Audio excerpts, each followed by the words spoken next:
Здравствуйте, добро пожаловать на канал About Animals.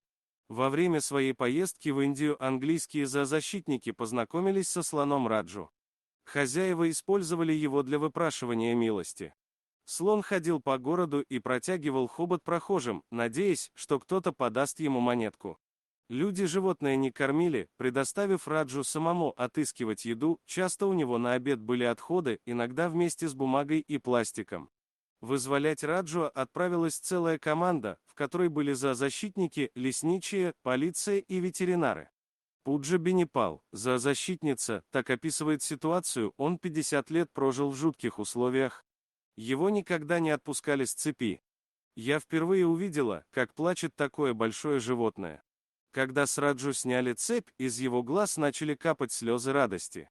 Зоозащитники говорят о том, что слоны необычайно умны, кроме того, по своей эмоциональности они близки к человеку, но жизнь была пыткой, он страдал 50 лет. Все время на его ногах были цепи. Сложно представить, как он смог выдержать такое испытание.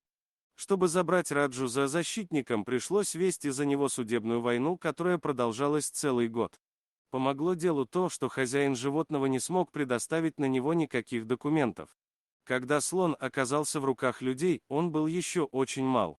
Чтобы забрать малышей у мамы, слоних убивают, иногда стадо гонят к ловушкам, в которые попадают слонята, но не их мамы. Чтобы животные выполняли волю человека, их связывают и избивают. Никто не знает, что случилось в Раджу, но, скорее всего, люди никогда не были с ним добры. За свою жизнь он сменил почти 3 десятка хозяев. В природе представители этого вида доживают до 70 лет, но то, что Раджу смог преодолеть 50 рубеж, волонтеры считают чудом. Хозяин Раджу до последнего препятствовал попыткам забрать животное, но волонтеры забрать его от мучителя. В первую очередь слону дали вдоволь еды.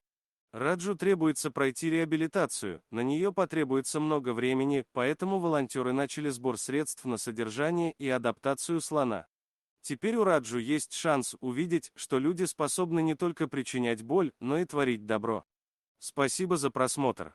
Подписывайтесь на канал, где вы найдете еще много интересного, а также ставьте лайки и пишите комментарии, что думаете насчет этой истории.